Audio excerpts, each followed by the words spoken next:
దేవుని పరిశుద్ధమైన ఘనమైన శ్రేష్టమైన మహోన్నతమైన నామానికి వందనాలు. 6వ దినాన ఉపవాస ప్రార్థనలో మిమ్మల్ని అందరినీ ఇలా కలుసుకున్నటకు ప్రభువు చూపిన కృపను బట్టి ప్రభుని స్తుతిస్తూ ఉన్నాను. మరి దేవుడు నన్ను తట్టి, నన్ను బలపరిచి, నన్ను ధైర్యపరిచిన వర్తమానమే ప్రాణము విసిగి కృంగిపోయిన స్థితిలో ఉన్నటువంటి అనేక మందిని ధైర్యపరచుటకు, నేటి కాలం పరిస్థితులలో అనేక జీవితాలలో ధైర్యమును, ఆత్మస్థైర్యాన్ని నింపుటకు ఈ వర్తమానము మనందరి జీవితాలలో ప్రభావితం చూపుతుందని, దేవుడు తన ఆశ్చర్యకరమైన మహిమతో ఈ వర్తమానం ద్వారా మీ వద్దకు వస్తుంటుండగా మీరందరూ కూడా ప్రేమతో అంగీకరించి, ఏకీభవించి ఈ లైవ్లో వాక్య భాగంలో మీరు పాలు పొందాలని ప్రభు అయిన యేసుక్రీస్తు నామంలో మిమ్మల్ని వేడుకుంటున్నాను.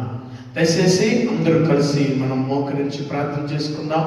ప్రేమ కలిగిన తండ్రి, ఈ వర్తమానం వింటున్న ప్రతి బిడ్డను మీరు దీవించండి, మీరు ఆశీర్వదించండి, నీ కృపతో మీరు భద్రపరచమని ప్రార్థిస్తున్నాం. నేటి దినాలలో ప్రభు ప్రపంచాన్ని, దేశాన్ని, కుటుంబాన్ని, ఒక మనిషి జీవితాన్ని పీడిస్తున్న ఓ భయంకరమైన దుర్ఘటన ఏంటంటే నాయన, ప్రాణము విసిగిపోవడం, ప్రాణం మీద విరక్తి రావడం, చచ్చిపోవాలనే ఆలోచన రావడం, దీన్ని బట్టి ఎంతో మంది మరణిస్తూ ఉన్నారు. ప్రభా, నువ్వు మాకున్నావు ప్రభా. ఇలాంటి పరిస్థితి నుండి మమ్మల్ని తప్పించండి. ఇలాంటి ఘోరమైన జీవితం నుండి మా దేశాన్ని, మా ప్రాంతాన్ని అయినా మీరు రక్షించమని ప్రార్థిస్తున్నాను. ఇదో ఈ లైవ్లో వీక్షిస్తూ ఈ వాక్యం వింటున్న బిడ్డలు ఎవరైనా ఎలాంటి పరిస్థితిలో ఉంటే ఇప్పుడే ఈ వాక్యము వారిని ఆదరించి, వారిని బలపరిచి, వారి స్థితిని, వారి పరిస్థితిని మార్చినట్లుగా గొప్ప కృప చూపమని యేసు నామంలో ప్రార్థిస్తున్నాను తండ్రి, ఆమేన్. ప్రియ దేవుని బిడ్డలారా, వర్తమానం విన్నారు కదా. ఏంటి చెప్పండి? ప్రాణము విసిగి కృంగిపోయిన స్థితి, చచ్చిపోవాలనుకునే స్థితి, బ్రతికే వద్దు అనుకునే స్థితి. ఎందుకు ఇలాంటి పరిస్థితి వస్తుంది? ఇలాంటి ఆలోచన రావడానికి కారణం ఏంటి? ఎందుకు ఎంతోమంది జీవితాలలో ఈ బ్రతకొద్దు, ఈ జీవితం వద్దు, నేను చచ్చిపోతే బాగున్ను, లేదా నేను సూసైడ్ చేసుకుంటే బాగున్ను, నా సమస్యకి ఒకే ఒక ముగింపు సూసైడు, చంపడము, చంపబడ్డము, భయంకరమైనటువంటి జీర్ణించుకోలేనంత పరిస్థితుల్లో నేటి దిన లోకము ప్రయాణిస్తూ ఉంది. సో ప్రాణము ఇసికిపోయేంత పరిస్థితికి కారణాలు ఏంటి? ఎందుకు మనిషి చచ్చిపోవాలనుకుంటాడు? ఎందుకు మనిషి ఇంత డిసప్పాయింట్లోకి వెళ్ళిపోతాడు? దీనికి గల కారణాలు ఏంటి? దీని నుండి మనం బయటపడగలమా అన్న కొన్ని విషయాలు మాత్రమే ఈరోజు ఈ 6వ దినాన దేవుడు నాకు ఇచ్చిన లేఖనాలను మీతో పంచుకోవడానికి దేవుడు కృప చూపుతూ ఉన్నాడు. కాబట్టి ఒక్కసారి ధ్యానించుకుందాం.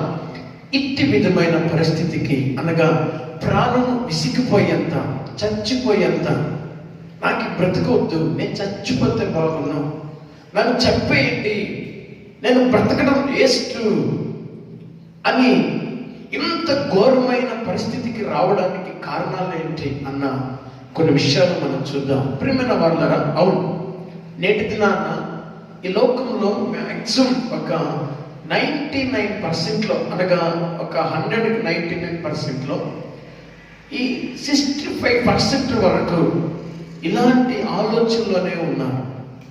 వయసు వచ్చిన బిడల నుంచి ముసలి వాళ్ళ వరకు ఇలాంటి ఆలోచనలతోనే ఏదో ఒక దిగులు, ఏదో ఒక బాధ, ఏదో ఒక పోరాటం, ఏదో ఒక డిప్రెషన్, మెంటల్గా అనాలోచన చేయడం. ఎక్కువగా వారి జీవితంలో బ్రతకాలి అన్న ఆలోచన కంటే నేను చచ్చిపోవాలి అన్న ఆలోచనలే ఎక్కువగా కనిపిస్తూ ఉంటాయి. దీనికి గల కారణం ఏంటి?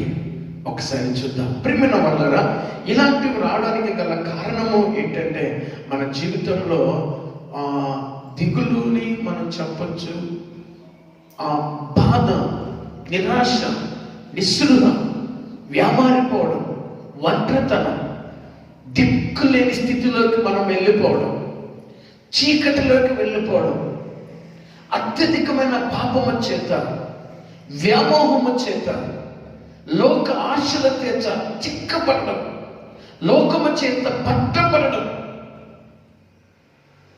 అనేకమైనటువంటి ఆశలకు మనము లోనై ఆ ఆశ మన జీవితంలో నెరవేర్కపోవడం వలన కూడా ఇలాంటి నిర్ణయాలు మనం వస్తాం.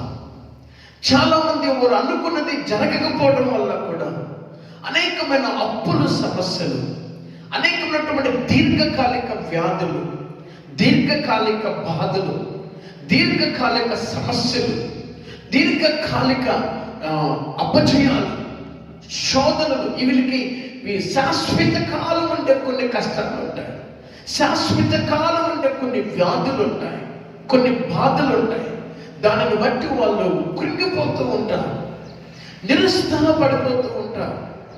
చేసిన అప్పు తీర్చలేక, లేదా ఒంటిలో ఉన్న, శరీరంలో ఉన్న ఆ రోగం నయము కాక, నిందలను బట్టి, అవమానమును బట్టి, వారు చేసినటువంటి ఆ మోసమును బట్టి, లేదా వారి జీవితంలో జరిగిన అనేకమైనటువంటి అపాయకరమైన పరిస్థితులను బట్టి మానవుడు తలుచుకునే ఒకే ఒకటి ఏంటంటే, అయ్యో ఇంతమైన ఘోరమైన జీవితం జీవించడం కంటే, ఈ బ్రతకడము కంటే, ఈ బాధలు పట్టము కంటే, ఈ అవమానము భరించడము కంటే, ఈ నిందలు తట్టుకోవడము కంటే నేను చచ్చిపోతే బాగుండు. ఈ వ్యాధిని తట్టుకోవడం కంటే, ఈ వ్యాధిని మోయడం కంటే, ఈ భారాన్ని మోయడము కంటే, ఈ సమస్యలు మోయడము కంటే, అప్పులు భారాన్ని మోయడము కంటే, ఆకలిని తట్టుకోవడము కంటే చచ్చిపోతే బాగుండు. మనం చూసాం కదా, ఈ మధ్యలో చిన్న బిడ్డలు కూడా విషయం ఇచ్చి భార్యను చంపాడు, తను చచ్చిపోయాడు, బిడ్డను చంపేశాడు. ఇలాంటివి కరోనా టైంలో 14 కుటుంబాలు జరిగాయని మన న్యూస్లో మనం చూస్తున్నాం. విచిత్రం ఏంటంటే, ఇలాంటి పరిస్థితుల్లోకి ఇలాంటి పేదవారే కాదు, గొప్పవారు ఉన్నారండి, మేధావులు ఉన్నారండి, గొప్ప గొప్ప శాస్త్రవేత్తలు ఉన్నారండి, డాక్టర్స్ ఉన్నారండి, ఇంజనీరింగ్ చదివిన బిడ్డలు ఉన్నారండి, గొప్ప గొప్ప జ్ఞానవంతులు ఉన్నారండి. వీళ్ళందరూ ఎక్కడికి వచ్చేస్తారో తెలుసా? ఏమో సాధించాలనుకుంటా, ఉన్నత స్థాయికి ఎదగాలనుకుంటా, గొప్ప పొజిషన్లో నిలబడాలి, దేశానికి, నా కుటుంబానికి, నా గ్రామానికి, నా ప్రాంతానికి, లేదా సేవకుడైతే సంఘానికి, సమాజానికి ఒక మాదిరికరంగా, ఒక గొప్ప వ్యక్తిగా నేను నిలబడాలి, సాధించాలి అని అనుకున్న అనేకమైన మరి గొప్పవారు, క్రీడాకారులు, గొప్పగా మరి సినీ యాక్టర్స్, సినిమా హీరోలు, హీరోయిన్స్, ప్రపంచ వ్యాప్తంగా మరి పేరు ప్రఖ్యాతిగాల్చిన డాన్సర్స్ ఈ రోజున బలవడానికి కారణం ఎవరో వీరిని చంపలేదండి. ఇవి మీకు చెబుతూ ఉంటేనే ఎంతో మంది మీకు జ్ఞాపకం వస్తారు. ఎంతో మంది రీసెంట్ గా కూడా ఒక వ్యక్తిని మనం చూస్తాం, రీసెంట్ గా ఎంతో మందిని మనం చూస్తాం. ఇలా పేరు చెప్పుకుంటూ పోతే నాకు వాక్యం చెప్పడానికి టైం లేదు కాబట్టి అందుకనే వీళ్ళందరినీ చెప్తున్నా. ఈ లిస్టులో అనగా ఇలాంటి ప్రాణాలు తీసుకునే లిస్టులో, ఇలాంటి ప్రాణము పోయేంతగా విసిగిపోయినటువంటి స్థితికి, ప్రాణాలే వద్దు అనుకున్నటువంటి స్థితికి వీళ్ళు సామాన్యులే కాదండి, గొప్పవారు కూడా ఈ పరిస్థితికి చిక్కుకున్నారు. గొప్పవారు ఉన్నారు, గొప్పవారు ఉన్నారు, గొప్ప కోటేశ్వరులు కూడా ఉన్నారు, పేరు ప్రఖ్యాతులు గాంచిన వారు కూడా, గొప్ప పేరు గాంచిన వారు కూడా, గొప్ప నాయకులు కూడా చివరికి వారి జీవితము ఎక్కడికి వచ్చేస్తుందయ్యా అంటే, ఛీ, ఈ జీవితమే నాకొద్దు, ఈ బ్రతికే నాకొద్దు, ఎందుకు ఈ జీవితం, చస్తే బాగుండు అని చివరి నిమిషంలో వారి యొక్క డిసిషన్, వారి యొక్క ఆలోచన, వారి యొక్క నిర్ణయం ఎక్కడికి వెళ్ళిపోతుంది అంటే, సరే నువ్వు చచ్చిపో అని చెప్పి వారిని ఏదో ఒక అపాయకరమైన స్థితిలోకి తీసుకెళ్ళడం మనం చూస్తున్నాం. పిల్లల, ఇది కరెక్ట్ కాదు. ఈరోజు ప్రపంచాన్ని లేదా అనేక కుటుంబాలను, అనేక జీవితాలలో వెంటాడుతున్న ఒక పెద్ద సమస్య ఏంటంటే, కృంగిపోయిన పరిస్థితి, నలిగిపోయిన పరిస్థితి, ప్రాణం మీద విసిగిపోయిన పరిస్థితి, జీవితమే వద్దనుకున్న పరిస్థితిలోకి ఈరోజు ఎన్నో కుటుంబాలు ఉన్నాయి. ఇలాంటి కుటుంబంలో, ఇలాంటి పరిస్థితిలో ఒకవేళ నువ్వు ఉన్నావేమో, ఒకవేళ నీకు తెలిసిన వాళ్ళు ఉన్నారేమో, దయచేసి వారికైనా లేదా నీకైనా ఈరోజు దేవుడు మీతో మాట్లాడుతూ ఉన్నప్పుడు మన ఆలోచనలను మార్చుకోవడానికి దేవుడు వర్తమానము నాకు ఇచ్చాడు. ప్రియమైన వాళ్ళరా, మన దేవుడు ఎంత గొప్పవాడో తెలుసా? ఒకసారి చూద్దామా? 1 సామ్యుయేలు గ్రంథము 2వ అధ్యాయం. త్వరగా రావాలి. 1 సామ్యుయేలు గ్రంథము 2వ అధ్యాయం 7వ వచనం ఒకసారి చూద్దాం. యెహోవా దారిద్ర్యమును ఐశ్వర్యమును కలుగు చేయవాడు కృంగ చేయువాడును లేవనెత్తువాడును ఆయనే. కృంగిన జీవితాలను లేవనెత్తేది ఎవరు చెప్పండి? చెప్పాలి. కృంగిన జీవితాలను లేవనెత్తువాడు ఎవరు? కీర్తన గ్రంథం 147వ కీర్తన 3వ వచనాన్ని ఒకసారి చదువుదాం. గుండె చెదిరిన వారిని ఆయన బాగు చేయవాడు. దీని అర్థమేంటో తెలుసా? ప్రాణము విసికిన వారిని, సొమ్మసిల్లిన వారిని. ఇంకా మీకు వాక్యాలు చెప్పుకుంటూ పోతే ఎన్నో ఉన్నాయి. సొమ్మసిల్లిన వారికి యెషయా గ్రంథం 40వ అధ్యాయంలో బలమిచ్చేవాడు ఎవరు చెప్పండి? ఆయనే. సొమ్మసిల్లిన వారికి బలమిచ్చేవాడు ఆయనే. ఒకసారి చూద్దాం. యెషయా గ్రంథము 40వ అధ్యాయం 29వ వచనం చూడండి ఒకసారి. సొమ్మసిల్లిన వారికి దీని అర్థమేంటో తెలుసా? జీవితంలో విసిగిపోయిన వారికి బలమిచ్చువాడు ఆయనే. బలమిచ్చువాడు విసిగిపోయిన వారికి, కృంగిపోయిన వారికి, జీవితమే వద్దనుకున్న వారికి దేవుడు ఏమిస్తాడంట? బలమిచ్చువాడు ఆయనే. గుండె చెదిరిన వారిని, గుండె అనగా ప్రాణం, ఊపిరి, ఆయుష్ వద్దనుకున్న వారిని బాగు చేయువాడు ఆయనే. జీవితాన్ని కట్టువాడు ఆయనే. దీపమును అనగా ఆత్మని దీపమును వెలిగించువాడు ఆయనే. నిన్ను నన్ను మన జీవితాలను సొమ్మసిల్లనీయకుండా, కృంగనీయకుండా, పడిపోకుండా తిరిగి లేవనెత్తువాడు ఆయనే. దేవుని పరిశుద్ధ నామానికి మహిమ కలుగును గాక. అంత మాత్రమే కాదు, కింద మాత్రమే శక్తిహీనులకు బలాభివృద్ధి కలుగు చేయవాడు కూడా ఆయనే. శక్తిహీనులకు, శక్తిని కోల్పోయిన వారికి, లేదా భక్తిని కోల్పోయిన వారికి, లేదా సామర్థ్యమును కోల్పోయిన వారికి, లేదా జ్ఞానమును కోల్పోయిన వారికి, నీ శరీరంలో బలమును ఆరోగ్యమును కోల్పోయిన వారికి తిరిగి మరలా దేవుడు నీకు ఆరోగ్యమును ఆయుష్ను అనుగ్రహించువాడు ఆయనే. 2వ రాజుల గ్రంథము 20వ అధ్యాయము 5వ వచనములో దేవుని యొక్క లేఖలు చెప్పబడుతున్నాయి. హిజ్కియాతో దేవుడు చెబుతున్నాడు, హిజ్కియా నువ్వు ఇంకా చనిపోతావు, నువ్వు బ్రతికేవు, ఎందుకంటే నీకు ఒక రోగం వచ్చింది, నువ్వు చనిపోతావు అన్నప్పుడు అతను ప్రాణం మీద విసుగు చెందలేదు, కానీ ప్రాణం మీద అతను నేను చచ్చిపోతే బాగున్నాను అనుకోలేదు, కానీ నిబ్బరము కలిగిన వాడే, ధైర్యము కలిగిన వాడే దేవుని సన్నిధికి వెళ్ళి, ప్రభువా నేను చనిపోయే పరిస్థితి నాకు వచ్చింది, కానీ నీ కృపను బట్టలను జ్ఞాపకము చేసుకో, నన్ను బ్రతికించు.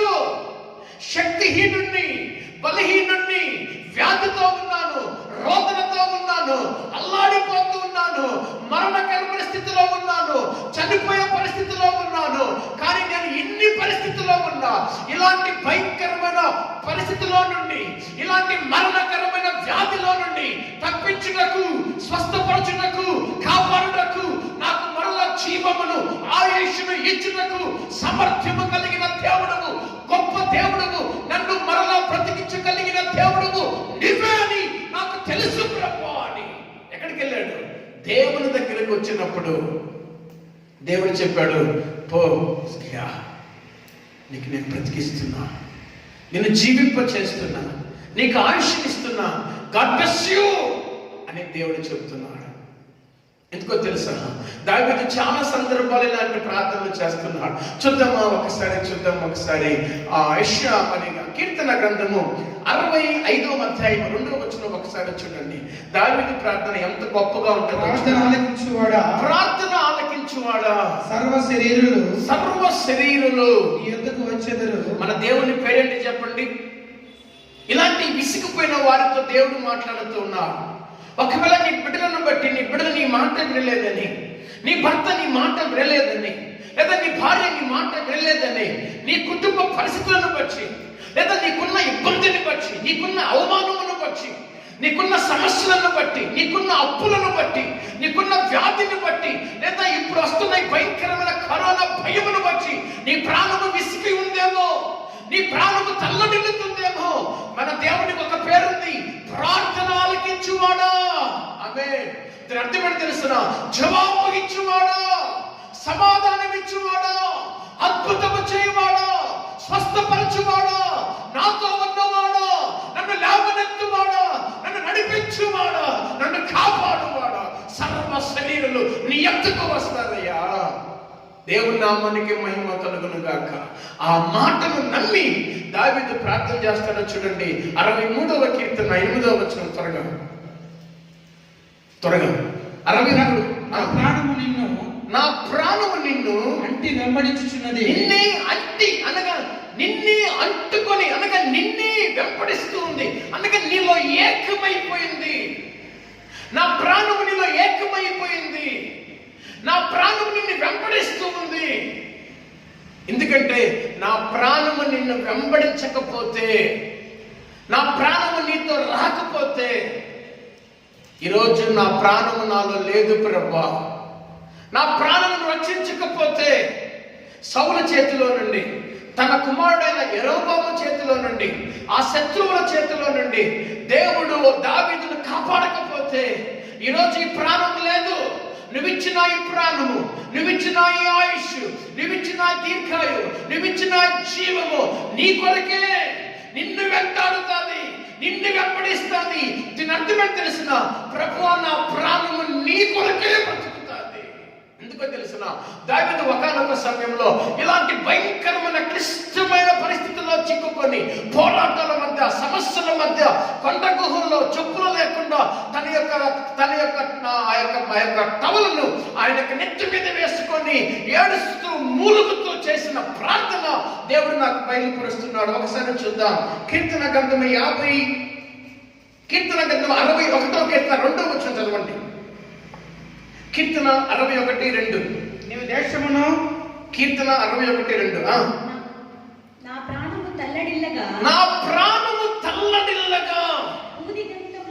తండ్రి, నా ప్రాణం ఏమైపోయింది?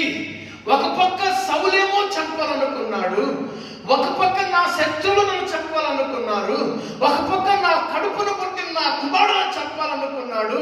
అందును బట్టి రాజ్యముని విడిచాను, సింహాసనాన్ని విడిచాను, ఈ లోయల గుండా వస్తున్నాను, ఎడారిలో వస్తున్నాను, కొండ గుహల్లో ఉన్నాను. అయ్యా, నా ప్రాణము తల్లడిల్లిపోయింది. చెప్పులు లేవు, ఆహారము లేదు, ఆకలితో అల్లాడుతూ ఉన్నాను. అయినా ప్రార్థన ఆలకించు దేవా, నా మొర ఆలకించు దేవా. విసికి వేసారిన స్థితిలో నా ప్రాణమును కాపాడే దేవా, నా ప్రాణము తల్లడిల్లగా, నా ప్రాణము విసిగిపోగా, నా ప్రాణము కృంగిపోగా, నేను చనిపోవాలని అనుకోవట్లేదు ప్రభు. నా ప్రాణం విసిగిపోయింది, సొమ్మసిల్లిపోయాను, కృంగిపోయాను, నలిగిపోతున్నాను, రోధిస్తూ ఉన్నాను, ఏడుస్తున్నాను. అయితే నేను చచ్చిపోను ప్రభు. నా మీదకి ఎంత శత్రువులు వచ్చినా, నా మీదకి ఎన్ని పోరాటాలు వచ్చినా, నా కడుపును పుట్టిన వాళ్ళే, నా రక్త సంబంధులే నాకు వ్యతిరేకంగా నన్ను ఒంటరిని చేసిన ప్రియ దేవుని బిడ్డ, ఈ వాక్యం వింటున్న నీ జీవితంలో నీ కుటుంబీకులను ఒంటరి చేశారేమో, నీ కుటుంబీకులు నేను త్రోసి వేశారేమో, నీ మీద నిందలు వేసిన అవమానిస్తున్నారేమో. ఎందుకు జీవితమైన చీకటిలో నలిగిపోతూ ఏడుస్తూ ప్రాణము విసిగి ప్రాణము తల్లడిల్ల పరిస్థితిలో ఉండి నీ జీవితాన్ని నువ్వే చంపుకోవాలని నిర్ణయం తీసుకుంటున్నావేమో.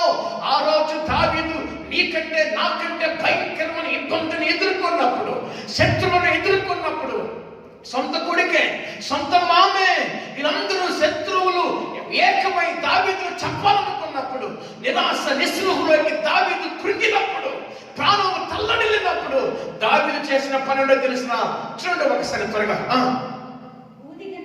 నా ప్రాణము తల్లడిల్లగా తండ్రి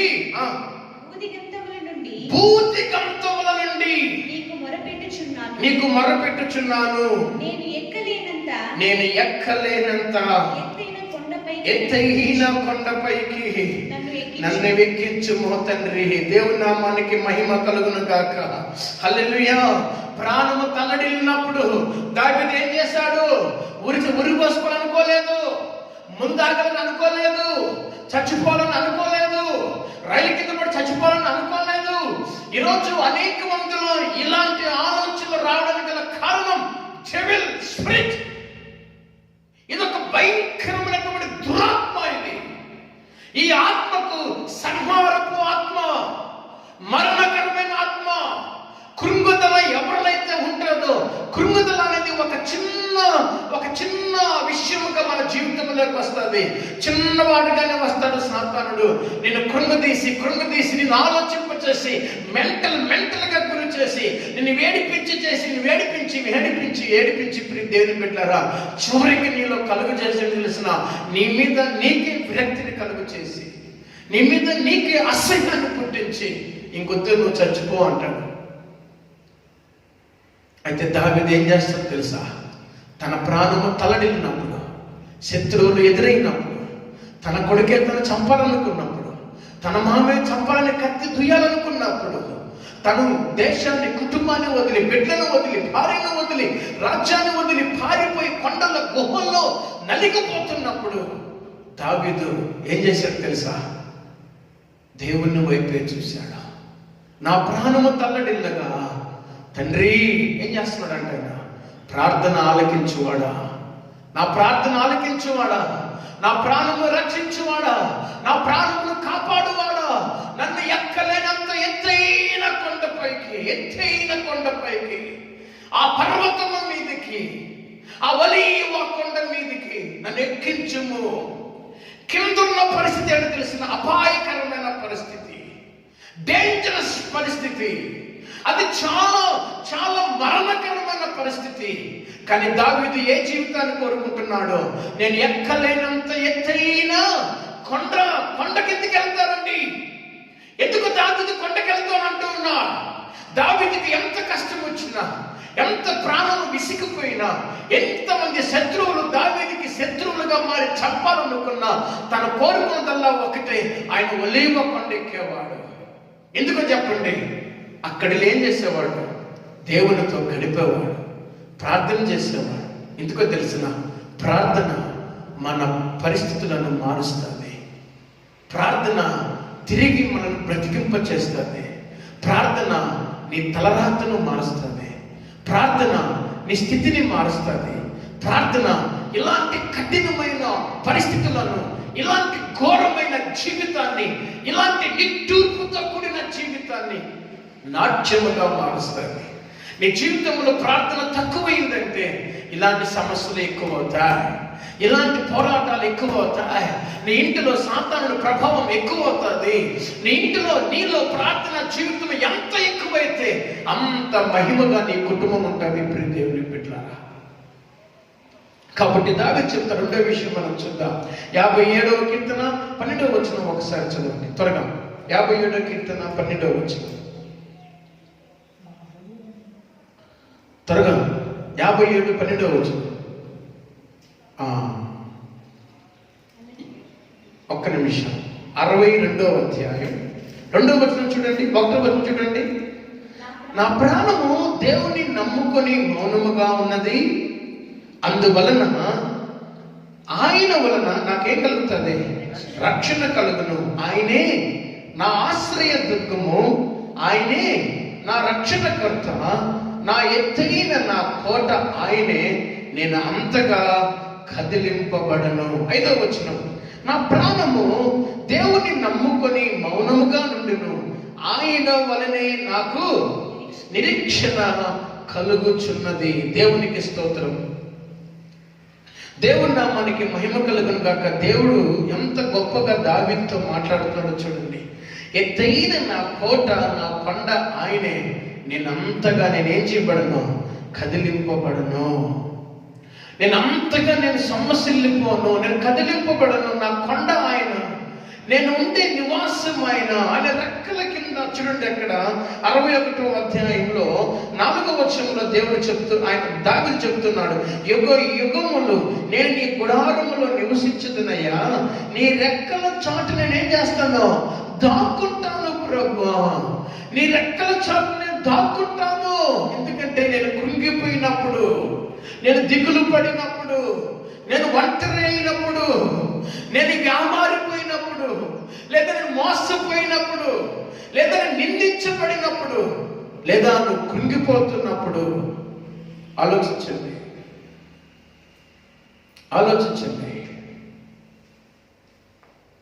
మన ప్రాణమును కాపాడువాడు ఆయనే, మన ప్రాణమును భద్రపరచువాడు ఆయనే, మన ప్రాణానికి సేద తీర్చువాడు ఆయనే, మన ప్రాణానికి ఆదరణ ఇచ్చేవాడు ఆయనే, నీ ప్రాణమును సురక్షితంగా కాపాడువాడు ఆయనే. దయచేసి గమనించండి, ఆయనే. కాబట్టి ఇలాంటి పరిస్థితులు గుండా వెళ్ళినటువంటి కొంచెం మంది బైబిల్ భక్తులు మనకి ఇక్కడ కనబడుతూ ఉన్నారు. ఇంతవరకు మనం ధ్యానించుకున్నాం ఏంటి, ఇలాంటి పరిస్థితులకు కారణం ఏంటి, ఇలాంటి పరిస్థితి వచ్చినప్పుడు మనం ఏం చేయాలి, ఒక్కటే ప్రార్థన చేయాలని తెలుసుకున్నాం. అయితే ఇలాంటి పరిస్థితులు బైబిల్ గ్రంథంలో ఎవరెవరు చోటు చేసుకున్నారు, అయితే వారి జీవితంలో దేవుడు ఎలాంటి కార్యాలు చేశారన్న విషయాన్ని కొన్ని మాటలు మీతో పంచుకోవాలని పరిశుద్ధాత్మ దేవుడు నన్ను ప్రేరేపిస్తూ ఉన్నాడు. కాబట్టి త్వరగా మీతో పంచుకోబోతున్నా. త్వరగా మీరు కూడా ఇలాంటి పరిస్థితిలో ఉంటే, ఇలాంటి జీవితంలో ఉంటే, ఇప్పుడే ఈ క్షణమే మీ ఆలోచన మారాలని, మీ మనస్సు మారాలని, మీ హృదయ తలంపులు మారాలి అని మరొక్కసారి మిమ్మల్ని ప్రభు పేరట వేడుకుంటూ ఉన్నా. కాబట్టి బైబిల్ గ్రంథంలో కొంచెం మంది ఉన్నారు, వారు ఇలాంటి అపాయకరమైన స్థితికి రావడానికి గల కారణం, వారు గొప్పవారే, గొప్ప ప్రార్థనా పరులే, గొప్ప నాయకులే, గొప్ప ప్రవక్తలే, కానీ చివరికి వారు కూడా ఏమయ్యారు తెలిసిన, చచ్చిపోతే బాగున్ను, నేను కూడా చచ్చిపోతే బాగున్ను, నాకు ఈ ప్రాణమే వద్దు ప్రభువా అని ప్రార్థించిన వాళ్ళు, విసిగిపోయిన వారు, చచ్చిపోవాలని కోరుకున్న వాళ్ళు కొంచెం మంది ఉన్నారు. ఆ మాటలు మాత్రం మీతో ధ్యానించి మన వాక్యాన్ని ముగించుకుందాం. మొట్టమొదటిగా ఇలాంటి పరిస్థితులు మన జీవితంలోకి రావడానికి గల కారణం, ఎవరి జీవితానికి వస్తాయి, ఎవరి జీవితంలో ఇలాంటి పరిస్థితులు ఏర్పడతాయి, ఎవరు ఇలాంటి దుస్థితికి, ఇలాంటి ఘోరమైన జీవితానికి అలవాటు పడతారు, ఎవరు ఇలాంటి నిర్ణయాలు తీసుకుంటారు, ఎవరు చనిపోవాలని అనుకుంటారు. చాలా బీ కేర్ఫుల్, చాలా జాగ్రత్తగానండి.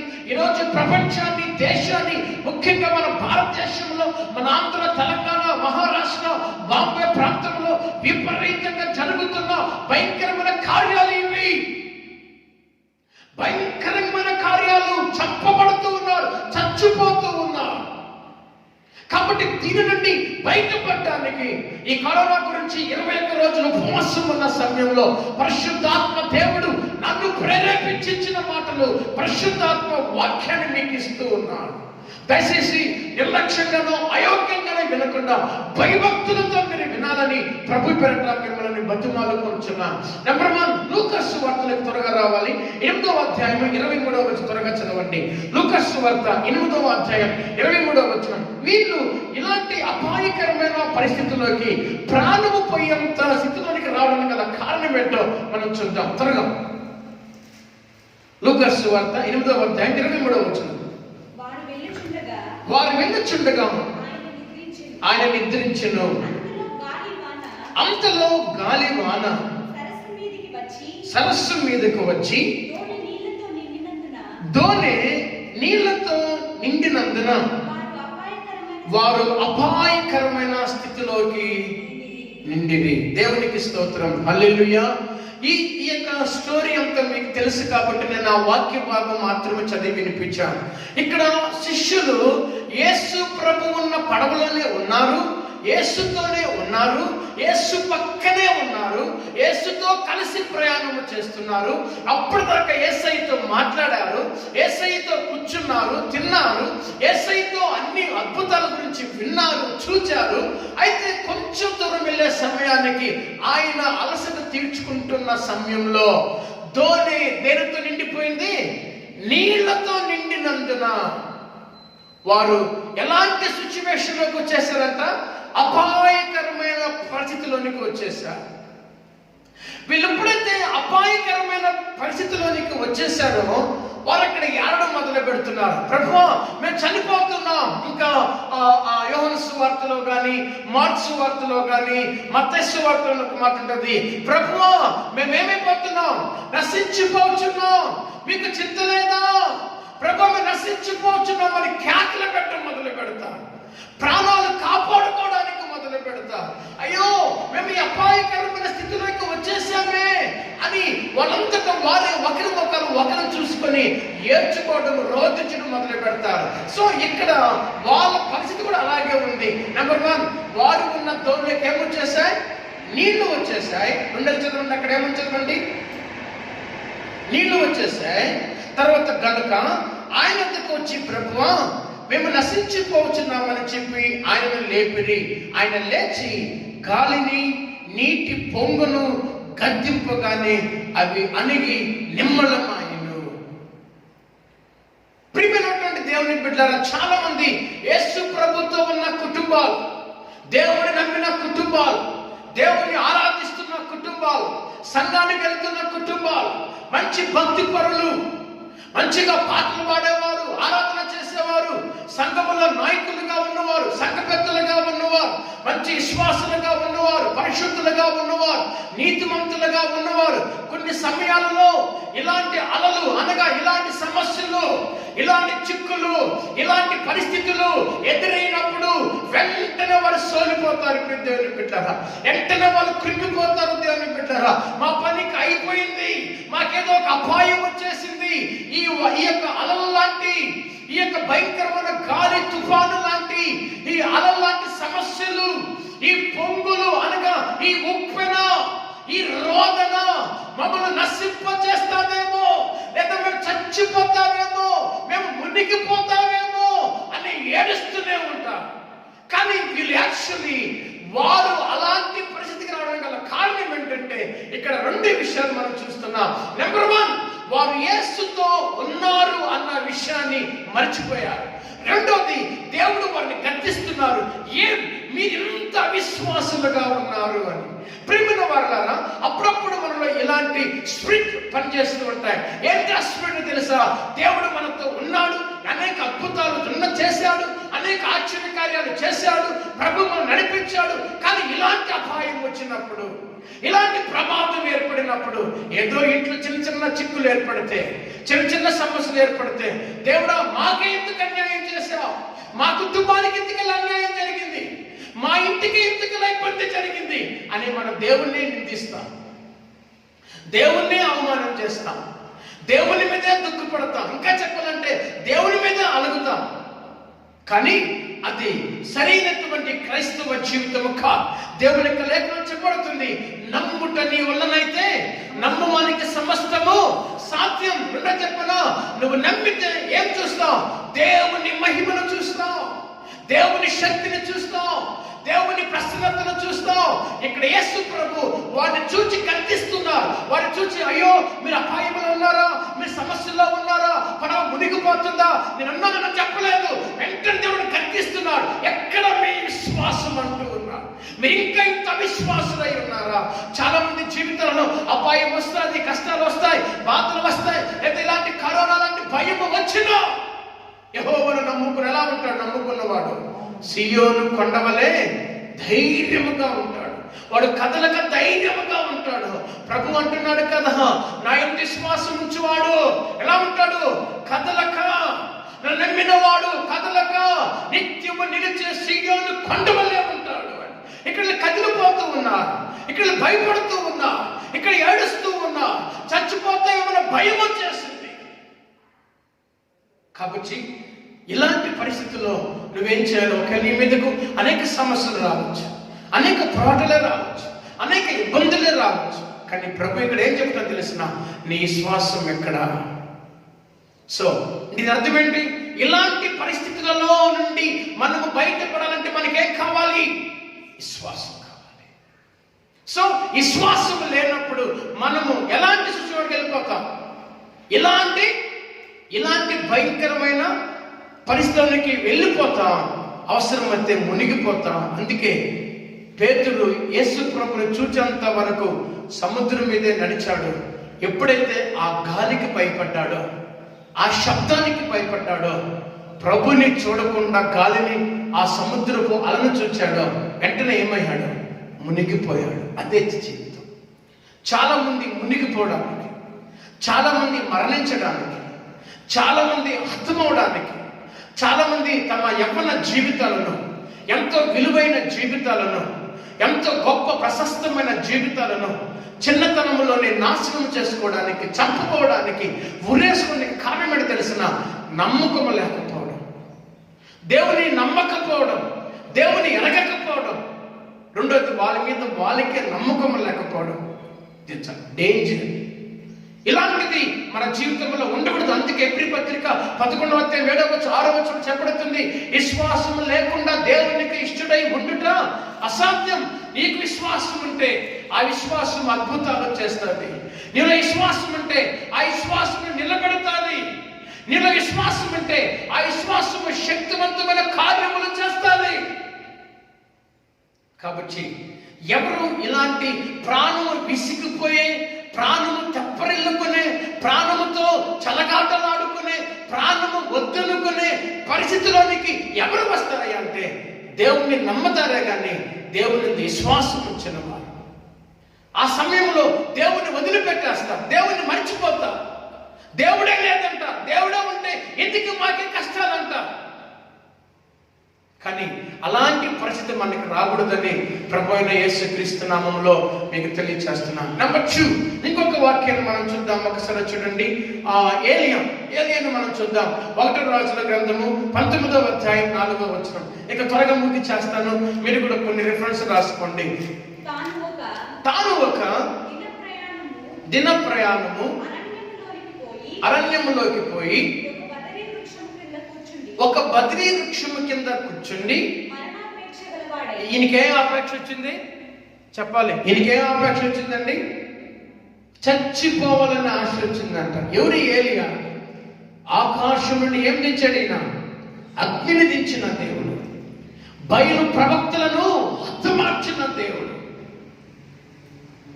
అద్భుతమైనటువంటి శక్తివంతమైన ప్రవక్త, అహాబును యెజెబెలును గడగడలాడించిన ప్రవక్త.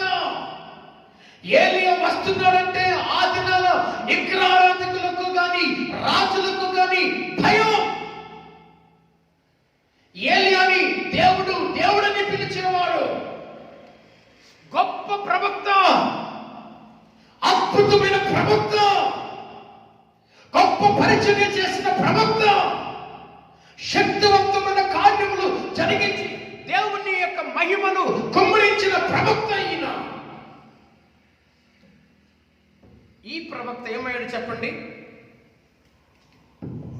ఈ ప్రవక్త ఏమయ్యాడు? నన్ను చంపేయండి ప్రభువా, నా ప్రాణాన్ని తీసుకో ప్రభువా, నేను బ్రతకూడదు ప్రభువా. మరణాపేక్ష కలిగిన వాడే, మరణం మీద ఆశ వచ్చిందంటే నేను చచ్చిపోతాను ప్రభువా అని. ఇంతకీ ఆశ వచ్చిందో తెలుసా? ఇంత గొప్ప ప్రవక్తలోకి ఒక చిన్న దయ్యం అనేది దూరింది. దయ్యమే అనొచ్చు. ఆ దయ్యం ఏంటి చెప్పనా? భయం. ఎవరి గురించిన భయం? యెజెబెలు చంపేస్తుందేమో. వందల మంది ప్రవక్తలను చంపి ఇశ్రాయేలు దేశంలో దేవాది దేవుడి గొప్ప దేవుడని రుజువుపరిచి సాక్ష్యం ఇచ్చిన ఏలియా ప్రవక్త ఒక లేడీకి భయపడ్డాడు. ఆమె చంపేస్తుందని పరిగెత్తాడు.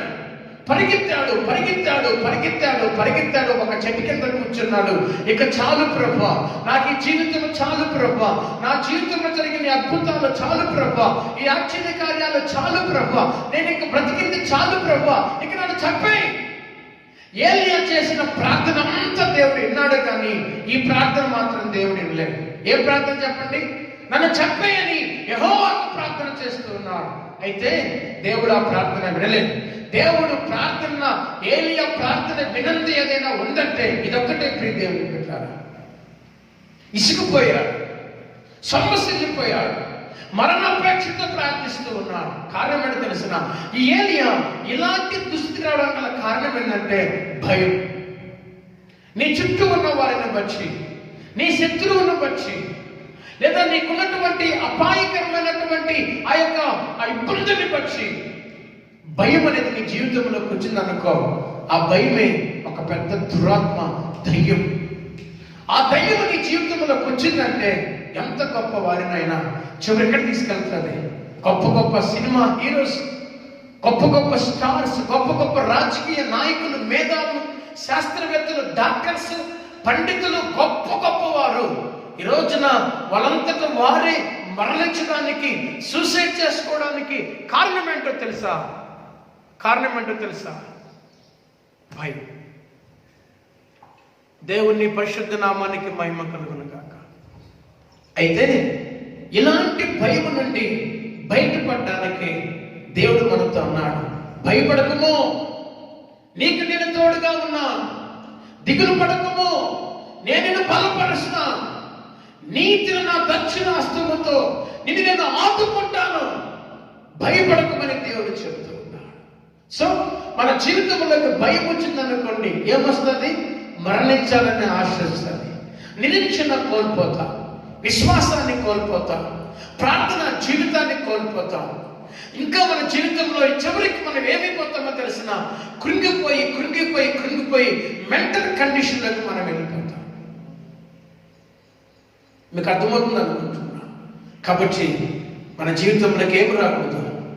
భయం రాకూడదు. అందుకే దేవుని యొక్క లేఖలు చెబుతున్నాయి కదా, ఈ లోకంలో ఉన్నవాడిని కంటే నీలో ఉన్నవాడు, నాలో ఉన్నవాడు, మనలో ఉన్నవాడు, మన ఇంటిలో ఉన్నవాడు ఎవరైనా చెప్పండి, మరణము కంటే గొప్పవాడు. హల్లెలూయా. మూడో విషయం చెప్తున్నాను. యోనా గ్రంథము 4వ అధ్యాయం 2వ వచనం ఒకసారి త్వరగా సహాయం చేయండి. యోనా గ్రంథము 4వ అధ్యాయం 2వ వచనం.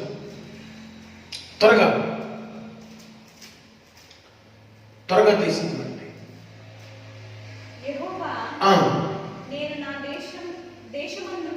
నేను నా దేశమందు ఉండగా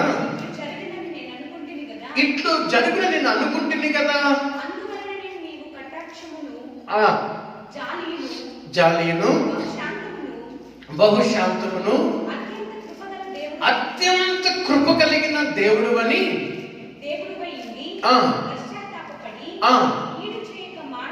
కీడు చేయక మానదు అని నాకు ముందే తెలుసు నాయన.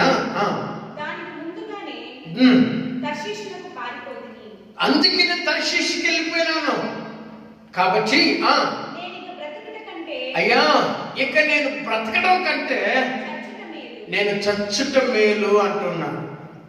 పౌలేమో నీ కొరకు నేను బ్రతికితే బ్రతుకుతాను ప్రభువా, లేకపోతే నేను చచ్చిపోతే మేలు అంటున్నాడు. అది గొప్ప విషయం. ఈయనేమంటాడు తెలిసిన, నువ్వు కృప కలిగిన వాడవని, నువ్వు దయ కలిగిన వాడవని, నువ్వు ప్రేమ కలిగిన వాడవని, నువ్వు మరలా వాడిని క్షమిస్తావని నాకు తెలుసు. నువ్వు ఇలాంటి దేవుడు తెలుసు. అందుకే నేను చచ్చిపోతానయ్యా, నాకు అదే మేలయ్యా, ఈ అవమానం నేను తట్టుకోలేనయ్యా. గొప్ప ప్రవక్తే యోనా, శక్తివంతమైన ప్రవక్త. అందరికీ ఎందుకు దేవుడు ఈయనని ఒక ప్రాంతానికి వెళ్ళమంటే ఇంకొక ప్రాంతానికి వెళ్ళాలంటే ఇది కారణం. దేవుడు ఏం చెప్పాడు? శపించేస్తాను, నాశనం చేస్తాను, అగ్నిని వేసేస్తాను, తెగులతో నాశనం చేయబోతాను, యోనాను పంపించాలని దేవుడు యోనాతో మాట్లాడితే యోనాలో ఒక ఆలోచన వచ్చింది. ఆలోచించండి, దేవుడు పోయి నాశనం చేస్తాడా? ఆయన కృప కలిగిన దేవుడు. ఖచ్చితంగా వాళ్ళు ప్రార్థన చేస్తారు, ఖచ్చితంగా వాళ్ళు ఉపవాసం ఉంటారు.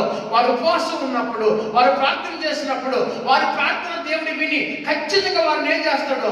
క్షమిస్తాడు. అయితే నేను ఈ మధ్యలో పోయి వారి దేశంలోకి పోయి వారికి మీ మీద శాపం రాబోతుంది, ఖడ్గం రాబోతుంది, దేవుడు మిమ్మల్ని చంపుతాడు, మిమ్మల్ని ఉగ్రత పాలు చేస్తానని చెప్పినప్పుడు వారందరూ విని దేవుడు వారికి అలా చేయకుండా చూచి వారు చంపుతారేమో, వాళ్ళ చేతులు చావడం కంటే నువ్వే చెప్పి నేను చచ్చుటే మేలు ప్రభువా అని యోనా ప్రార్థన చేస్తాడు. యోనా అలా చెప్పడానికి కారణం ఏంటో తెలుసా? దేవుని మనసును ఎరగకపోవడం వలన, దేవుని యొక్క ఆ ప్రేమను ఎరగకపోవడం వలన యోనా అనుకుంటున్నాడు నేను చచ్చుట మేలు అని అనుకుంటూ ఉన్నాడు. అపొస్తలుల గ్రంథము 16వ అధ్యాయంలో ఒక మాటను చూడండి, నేను ముగిస్తూ ఉన్నాను.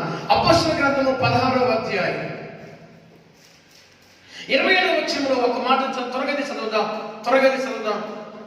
అపొస్తలుల గ్రంథము 16వ అధ్యాయం 27వ వచనం. అంతలో ఆ క్షణంలో చెరసాల నాయకుడు మేలుకొని చెరసాల తలుపులన్నీ తెరిచి ఉండుట చూచి ఖైదీలు పారిపోయారు అనుకొని కత్తి తీసుకొని తనకు తానుగా విసుకొచ్చింది, భయము పొంది ఏమైపోతున్నాడు? ఇక్కడ చెరసాల నాయకుడు చంపుకొనబోయాడు, కత్తి చంపుకోబోతున్నాడు. కొంచెంసేపు ఆగొచ్చుగా. ఈ స్థితి ఏంటి అంటే తొందరపాటు ఆలోచన, తొందరపాటు నిర్ణయాలు, తొందరపాటుతనం, దుడుకుతనం. ఈయన ఇప్పుడు ఏం చేయబోతా ఉంది? తనకు తానుగా చంపుకునేలా చేయబోతా ఉంది. ఇది అత్యావేశం, ఆవేశం.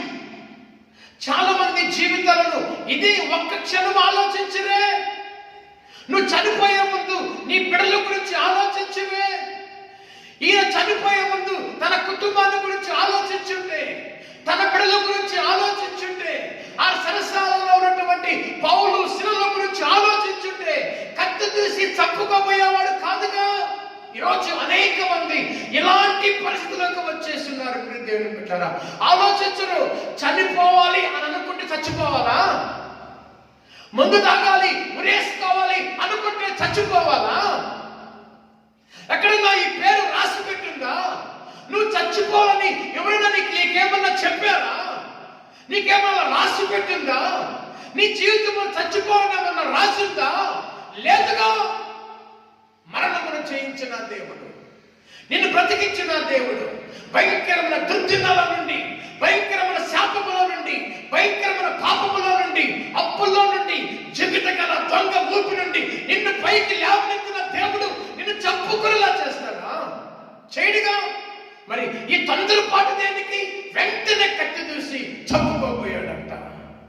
కానీ మనకు తెలిసిన ఇలాగే చాలా మంది ఈ యొక్క టెంప్టేషన్స్ తట్టుకోలేకపోవడం, ఆవేశాన్ని స్వాధీనపరచుకోలేకపోవడం, ఆలోచించలేకపోవడం, కాస్త ఆలోచించకపోవడం వల్ల, దుడుకుతనము వల్ల, తొందరపాటు వల్ల ఎంతమంది చంపబడ్డారు. ఎన్ని అత్యాచారాలు జరిగాయి, ఎన్ని మానభంగాలు జరిగాయి, ఎంతమంది కుటుంబాలకు అన్యాయం అయిపోయాయి, ఎంతమంది ఇప్పుడు జైల్లో ఏడుస్తూ రోధిస్తున్నారు. అయ్యో, ఆ ఒక్క చిన్న తప్పు, ఆ క్షణను ఆలోచించి ఉంటే, కొంచెం ఆలోచించి ఉంటే, అదే ఈయన చేసింది. ఎవరైనా మోషే నాయకుడే కానీ హంతకుడు, నాయకుడే కానీ హంతకుడు. ఏం చేశాడు? ఒక ఐగుప్తీని చంపాడు. చంపిన తర్వాత ఏం చేశాడు? ప్రాణాన్ని కాపాడుకోవడానికి పారిపోయాడు ఈ మోషే. నాయకుడే, ప్రవక్తే, సేవకుడే. తొందరపాటు వలన హత్య చేసిన హంతకుడు. ప్రియమైన దేవుని బిడ్డలారా, తొందరపాటు చాలా డేంజర్. ఈ దుడుకుతనం చాలా డేంజర్. చాలా మంది ఇది ఆలోచిస్తా, నేను చచ్చిపోవాలి అని నిర్ణయించుకున్నా, ఈ కత్తిని చచ్చిపోతాను, ఇంకా ఎవరు చెబితే వినను, నేను ఎవరు చెప్పినా వినను. నీ మీద నీ తల్లి పెట్టుకున్న ఆశలు ఏమవుతాయి? నీ తండ్రి పెట్టుకున్న ఆశలు ఏమవుతాయి? నీ కుటుంబీకులు పెట్టుకున్న ఆశలు ఏమవుతాయి? నువ్వు చచ్చిపోతే నీ బిడ్డలు ఏమవుతావు? నీ భర్త ఏమవుతుంది? నీ భార్య కుటుంబం ఏమవుతుంది? ఒక్కసారి మనం ఆలోచించాలి. దేవుని బిడ్డలారా, యెహోవాయే మనల్ని కాపాడువాడు. ఆమేన్ చెప్తామా? యెహోవాయే మనం రక్షించువాడు, ఆయనే మనం భద్రపరచువాడు, ఆయనే ప్రాణము నుండి కాపాడువాడు లేఖనాలు సెలవిస్తూ ఉన్నాయి. చివరిగా దేవుని బిడ్డలారా, ఒక 2 మాటలు చెప్పి నేను ముగిస్తూ ఉన్నాను. ఈరోజు నీ పరిస్థితికి, ఈరోజు నీ స్థితికి, ఈరోజు నీకున్నటువంటి ఆ భయంకరమైన ఆ యొక్క అవమానంలో, ఆ యొక్క పోరాటంలో, ఆ యొక్క నిందలో, ఆ యొక్క టెన్షన్లో, ఆ యొక్క భయంకరమైనటువంటి వ్యాధిలో నువ్వు తట్టుకోలేక నలిగిపోతూ ఉన్నావేమో, ఒక్కసారి దేవుని జ్ఞాపకం చేసుకో. ఒక్కసారి దేవుని జ్ఞాపకం చేసుకో. మోకరిద్దాం. నిన్ను రక్షించే దేవుణ్ణి, నిన్ను కాపాడే దేవుణ్ణి, నిన్ను ఆదరించే దేవుణ్ణి, నిన్ను ఓదార్చే దేవుణ్ణి, నిన్ను నీ ప్రాణమును సురక్షితముగా కాపాడే దేవుణ్ణి. యెహోవా వెలిగించిన దీపము అది ఆరిపోదు. యెహోవా దీపం అది ఆరిపోదు. నరుని ఆత్మ యెహోవా దీపము. మరణమునకు నీ యందు జయము లేదు. ఆ మరణాన్ని దేవుడు ఎప్పుడో జయించి వేశాడు. ఈరోజు ప్రభు పిలుస్తున్నాడు. నువ్వు ఎలాంటి గాలివాన చేత కొట్టబడుతున్నావు, ఎలాంటి భయంకరమైన ఊపిలో ఉన్నా, ఒకరు అలసిపోయి ఉన్నా, సొమ్మసిల్లి ఉన్నా, కృంగిపోతూ ఉన్నా, ఇదిగో ప్రభు నిన్ను తన యొద్దకు పిలుస్తూ ఉన్నాడు. రా, ప్రయాసపడి భారము మోస్తున్నా, ప్రాణముతో విసిగిపోయి ఉన్నా, అల్లాడిపోతున్నా, కృంగిపోతున్నా, తల్లడిల్లుతున్నా ప్రియ దేవుని బిడ్డ, ఈరోజు ప్రభు నిన్ను మరొక్క నీకు అవకాశం ఇస్తూ ఉన్నాడు. ఆయన దగ్గరికి వస్తావా? నిన్ను ఆయన రక్షిస్తాడు, నిన్ను ఆయన కాపాడుతాడు, నీ కన్నీటిని తుడుస్తాడు, నీ దుఃఖాన్ని తొలగిస్తాడు. తండ్రి, ఈ లైవ్లో వాక్యం విన్న ప్రతి బిడ్డను ప్రభు మీరు దీవించండి, మీరు ఆశీర్వదించండి, నీ కృపలో భద్రపరచండి నాయన. వారికి ఉన్న అనాలోచన నుండి, ఆ ప్రాణాపాయ స్థితి నుండి, ఆ భయంకరమైన పోరాటం నుండి వారిని తప్పించండి, కాపాడండి, వారి ప్రాణాలను కాపాడండి, వారి జీవితాన్ని కాపాడండి. నువ్వే మా ధైర్యం. ప్రతి ఒక్కరిలో ఇట్టి స్థిరమైన నమ్మకాన్ని, ధైర్యాన్ని మనం పుట్టించమని నీ నామానికి మహిమ పొందుకోమని యేసు నామములో ప్రార్థిస్తూ ఉన్నాము తండ్రి. ఆమేన్, ఆమేన్.